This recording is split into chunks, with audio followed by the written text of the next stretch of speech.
Hello everybody, I'm Colin D. Ellis and welcome to the Culture and Coffee podcast, where every episode I discuss a new topic of workplace culture and provide some insights and some practical things for you to do. Don't forget to like, subscribe and to share with people who you may think would be interested. Okay, let's get on with today's episode.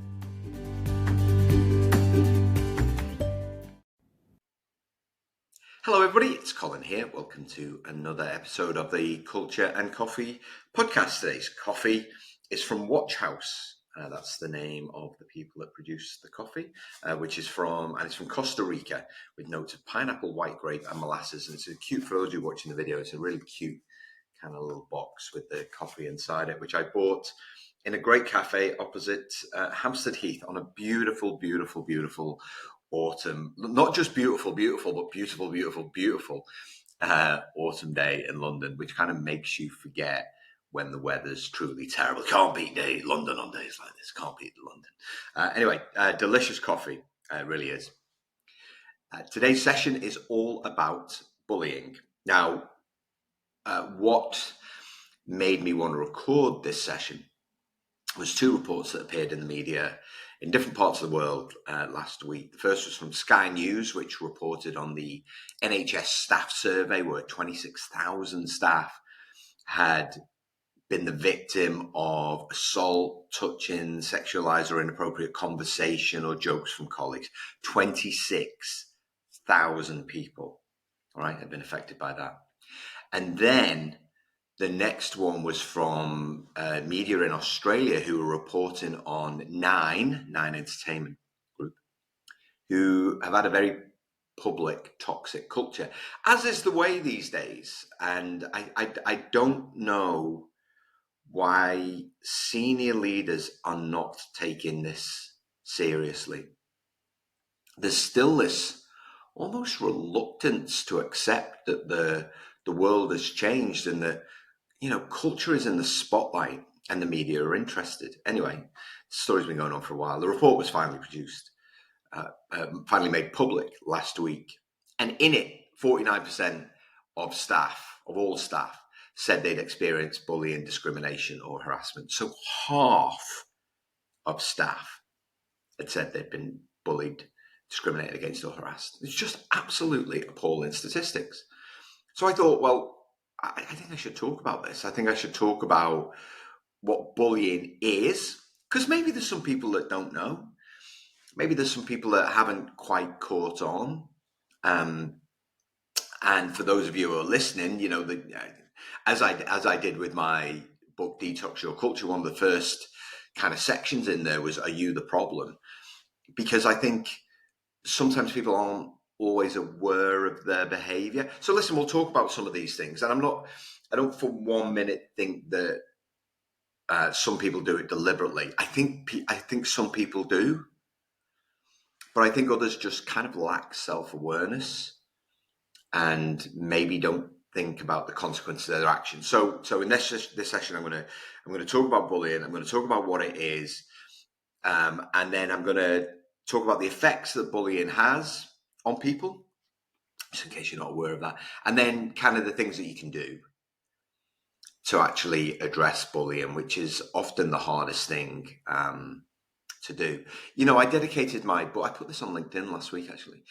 My new book, Detox Your Culture, was dedicated to anybody who suffered at the hands of anybody in the workplace. Because that my main motivation for writing the book was to make people aware that toxic culture, can cause untold harm, but it doesn't have to be inevitable. There's so many things that you can do. And I was speaking to a senior leader earlier today who loved the book. Obviously, if she'd have hated it, there's no way I would have brought that up. Yeah, I was speaking to a senior leader today, hated the book, and that's what she wanted to tell me. No, she loved the book. And she said there were so many things in there that she hadn't even thought of. And I think that's the thing, because we don't teach people how to build culture. We don't teach people how not to bully people. It sounds ridiculous, but we don't. We're very good at sending people on courses, online courses. In fact, I spoke to someone very first thing this morning who was talking about a DEI course that he did online. And he said he just clicked through it just to tick the box. I was like, yeah, that's the thing with these online programs. When actually there is, and he said this, there's lots of gold in there. There's lots of, really great information. Of course there is, but we teach it wrong. We almost teach it to get it over with rather than to inform people. And so I do think there are some people who are bullies and they just haven't got a clue that they are. And the way that you'll explain it to yourself sometimes is like they're really good people. I don't know why they're behaving like that. So I'll talk a little bit about that. But there are some just really bad people. Like there's just some really, really bad people who should be fired. And so I'll talk a little bit about taking action. So let's kind of define what bullying is. So what is bullying? So I think the thing about bullying is it might be kind of a regular pattern of behavior. It might be something that happens all of the time. Or it could be a one-off incident. I think there are some people that think that bullying only happens over a period of time. It can just be one thing. It can just be one thing, which I'll talk about. It can happen face to face, virtually, emails, social media, phone calls. It can happen in all of those places, right? There's nowhere that bullying can't happen. Any kind of online, it can happen online. And we seem to think that the external social media is the place where it can happen, but also it's internal social media as well that it can happen. And there have been instances where senior leaders have followed their employees on Instagram and all this kind of stuff. Confederation of British Industry, that happened there. I got asked about that on a podcast recently. I'm like, and they was like, what should a senior leader think about when they're following people on social media? I was like, they should be thinking about not following employees on social media unless they're really, really, really good friends and socialize outside of work. Otherwise, seriously, what? Just like, no. Bullying can happen in working hours, but also outside of working hours. Sometimes at events, and we're, as I'm recording this, it's mid-October and we're almost getting to silly season with end of year / Christmas parties. So it can happen outside of work. And it's not always obvious. It's not always obvious. Sometimes it is, but sometimes it isn't. So what is it? Well, it's criticism. And one of my pet peeves used to be as an employee and as a manager is this whole concept of constructive criticism. Now, you can provide feedback, that's fine. And the feedback it's got to enhance somebody's self-awareness, and it's got to be action-based so that they can do something about it. But constructive criticism is still criticism. You're still criticizing another person. So, criticism is bullying. Humiliation is bullying in whatever way. And I still think there are some people who haven't yet caught up with the times, talk a little bit about that, who still see, kind of taking the piss as fair game. And, that's the whole, stop being so touchy. It was just a joke. The whole just a joke thing. Right? If you humiliate someone in any way, shape, or form, it's not a joke. You can joke a lot in really, really well-defined cultures where you've agreed the behaviors that are applicable to your group and what's acceptable and what's not. Then joking is absolutely fine. I've talked about this in the past with banter. Banter's absolutely fine, providing that the foundational culture exists. And that means that there's been a widespread agreement on what we can and can't say. All right. Otherwise, people can be humiliated by these so-called jokes. And often when people say it was just a joke, it's never funny. It's never funny. Social exclusion. Now, that's not an excuse for you to ask to be invited to every meeting. There's some people like that, right? They're like, oh, invite me to everything. Like, So no. If it's of no value to you and no value to the meter, the answer's no. But people can sometimes be deliberately excluded, and definitely think that that's one thing as managers quite often is done unconsciously. They're not thinking, who do I need, who can add value, how will they feel, all of these kinds of things, right? So social exclusion from meetings. Same with social events. Now, I had some people who I'd managed over the years who were extreme introverts, and kind of socializing. I don't mean drinking. Sometimes it was drink, but sometimes it wasn't. Socializing just wasn't their thing. Now, I expected the internal socializing. So this would be things like wishing the team happy birthday. My expectation was every team member would partake in those kind of events where it's on work time. But outside of time, they didn't want to go, and that's fine. But they were still asked. We never, and I made sure that everyone was saying, never got to the point where we didn't ask them. And actually, more often than not, what happened is they started to come because they didn't want to miss out. But we didn't make them feel like that. They were always invited. So, kind of excluding people from social events, again, consciously or unconsciously, can be considered bullying. Micromanagement as one of the biggest areas of bullying. Now, micromanagement happens when the manager wants to be told every single thing. Now, what I often hear is they need me to do that. Now, if they've asked you to micromanage them, perfectly fine, right? And I'll talk towards the end about allegations of bullying that are bullying. It's important that we have the balance. But micromanagement, where you just insist on every detail, insist on being copied into every email. And that's something that, again, unconscious, can you copy me into that? Can you copy me into that? Can you copy me into that? Can be considered bullying because you're like, well, you're checking up on everything. Checking. Every decision has to go through me. Checking. So micromanagement is one of the biggest areas when people are really, really pedantic, really, really picky about things. Now, of course, there's a certain level of equality applied to certain things, but often there's just not an adult approach taken. Like if there's a typo in an email and it's just going to one person, that person's in the team, it's really no big deal. Monitoring. And now this is something I wrote about recently because there's a consulting firm here in London who are going to monitor when their staff are in the office and when they're not in the office. And that's bullying as well. So it's really interesting. I'm not sure that they've wholly considered that, is wanting to know where people are at all times can be considered bullying. And there have been cases taken to court where people felt threatened by the fact that that they were being monitored by their employer. And it's the same with online tools where, if you're away, if it shows you're away for 2 hours, the manager wants to know. I got asked about that on a podcast recently, actually. They said, what should employees do? And I said, how is it the managers got so much time in their hand they're able to monitor their employees in that way? Like, what are they doing? Have they not got enough work? Either that or they're really, really bad at setting and holding people to expectations. That's the answer to that conundrum.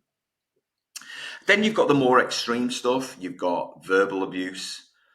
You've got verbal threats. You've got any kind of physical contact in work. No, definitely not. Now that can be considered harassment, sexual or otherwise, right?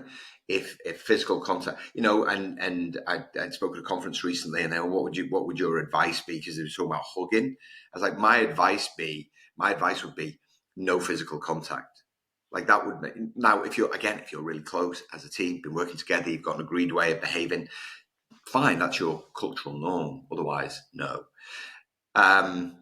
Sabotage of work, deliberate sabotage of work. So that's considered bullying. Not giving people the resources that they need.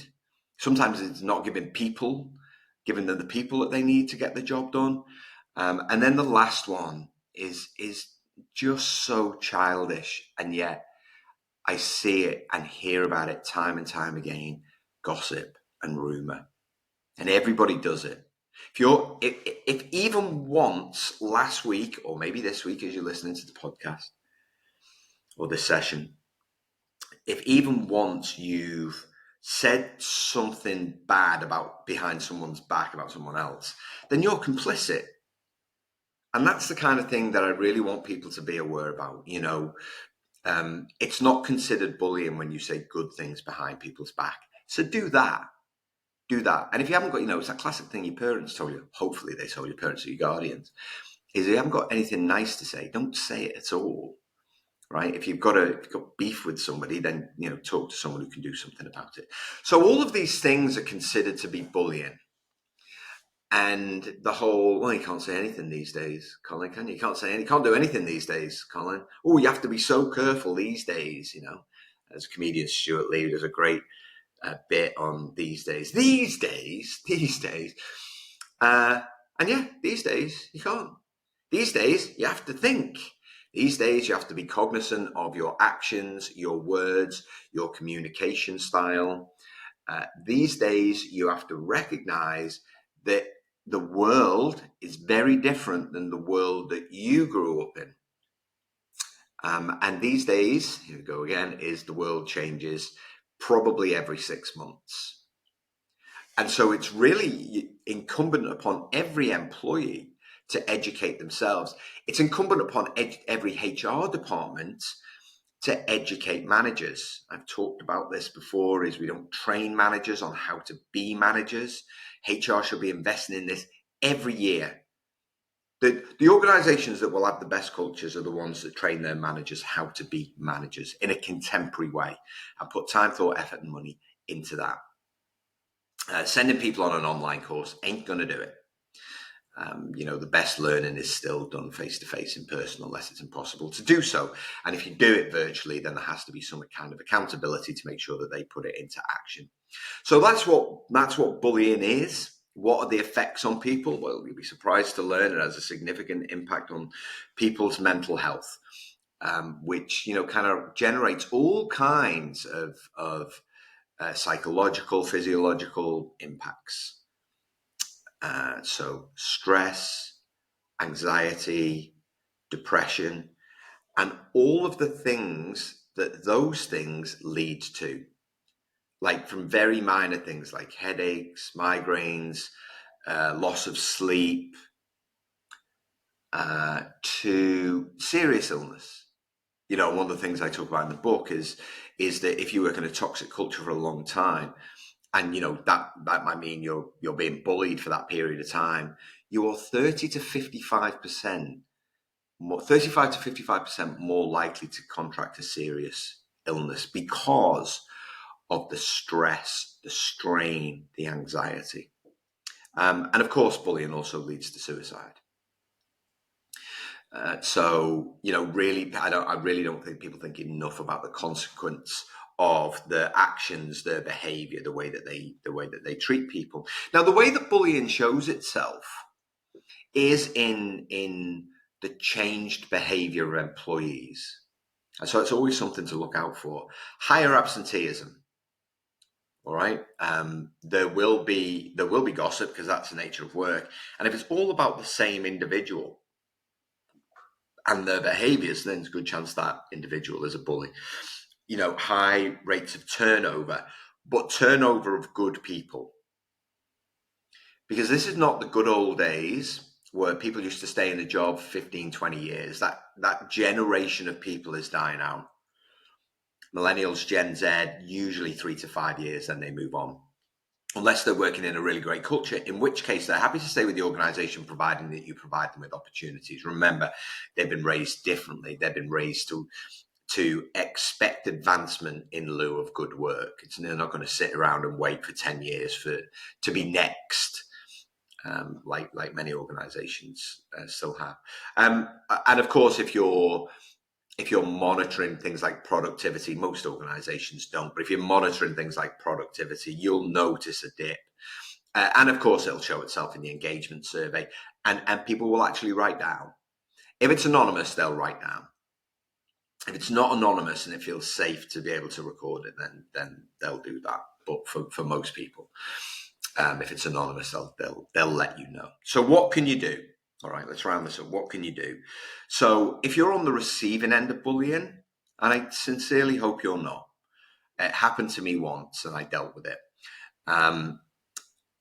So the first thing that you can do is document everything. Write every single thing down, every single interaction. If it's done via email, save those emails. This might, I don't know, it might, when you're listening to this or watching this, it might feel quite draconian. But like, if you feel that you're the victim of bullying, you need to capture everything. You need to build a case. Unfortunately, I'd love the default for organizations to immediately take you seriously. That's not my experience, to be honest. You have to be able to provide proof, anecdotal proof. Now, I don't mean gather a gang up and say, right, we and all of these people, everybody has to keep their own kind of documentation around bullying. So make sure you write everything down, including how you feel. And yes, there are case studies, recent cases in the last 2 years of where employees have sued the organizations and won for emotional harm. And again, I'm not trying to generate litigation. What I'd actually like is for people to let people know that they're actual bullies, because they probably don't know. That's the first thing. The second thing is to practice assertive communication. That's how I dealt with my issue with bullying. My boss was under pressure from his boss, who was a bully. And then my boss tried to bully his team. He kind of met his match. There was a team of 6 of us. He met his match with 3 of us who were just like, so absolutely not. But it's a bit of a shock when it happens, particularly as I was, I'd been a senior leader for quite a while there. And so this exists at all levels of the organization. Don't think it's just bosses, with frontline employees. There are senior leaders getting bullied by CEOs. I know a couple. And they keep passing it off. Oh, that's just who he is. That's just who he is. You get used to him. I don't think so. So, there are a number of techniques that you can practice to become more assertive. I think in line with that, you can also use things like meditation techniques to help you to de-stress, to help you manage the anxiety. And this is just a sideline, really, of the action. But you can do things like these when you're writing stuff down to help with a little bit with the resilience. Yeah. The third thing is that report the individual to HR or to management, right? HR, unfortunately, just aren't as effective as they should be. And it feels like a big brush to tar everybody with. And I wrote about HR recently. It was a really popular blog because they've just got it wrong along the way, and they've become all about process, and they've forgotten about the people side of the really important people side of things. And of course, I don't mean everybody. I just mean most HR. Terrible. Everyone at HR is going to hate this and turn it off. But I think it's the profession. Listen, I'm equally as critical as project management profession, which was my old professional, which has become all about certification. That's what it's become all about, rather than building a team, building a plan, and just executing really, really well. Build a plan, build a team, build a plan, deliver the project. And so that's gone off the rails. And I think HR too, they've kind of lost sight of the fact that they are responsible for the well-being of all employees, not protecting leadership. If you don't feel that you can go to HR or management, then the fourth thing is to whistleblow.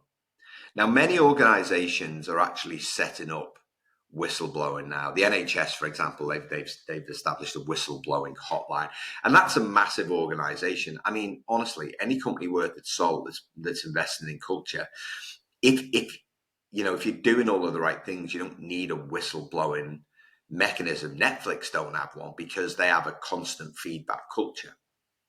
And they're really good at giving each other feedback because they train their managers how to be managers. Who knew that would work? Whistleblow.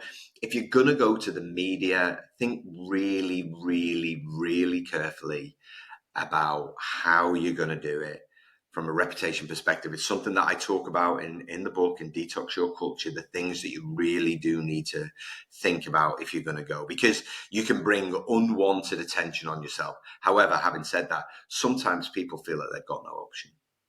They've just simply got no option but to do something like that. And then the last thing that you can do is kind of build a support network. People who will listen to understand, not to respond. You know, people aren't listening properly when they go, I know, me too. They just can't wait to talk about themselves. Listening to understand is really all about, kind of them switching their ears on, hearing how it's affecting you. And then if you want advice, providing something in a real timely way that helps you to take action. What you don't want is a big moan fest. That's not going to help you. That's you being the worst of you. And you don't want that. But, having people that you can talk to is definitely a benefit. It will help with those feelings of stress, anxiety. Talk to a professional if you feel in any way, shape, or form out of control, if you're losing sleep, and if you can afford it, please invest in professional help. Lots of organizations offer EAP, employee assistance programs. Please take those up. It's not a sign of weakness. It's a sign of strength that you're actually, taking the time to talk to somebody else. And you know what? If you feel that you can't talk to anyone, message me. I don't want you to feel like you're alone. So please just send me a message, and I'll provide you with some hope and a willing ear, because no one ever should be afraid to go to work. Okay, that's today's session. Hope you enjoyed it. Catch you next time.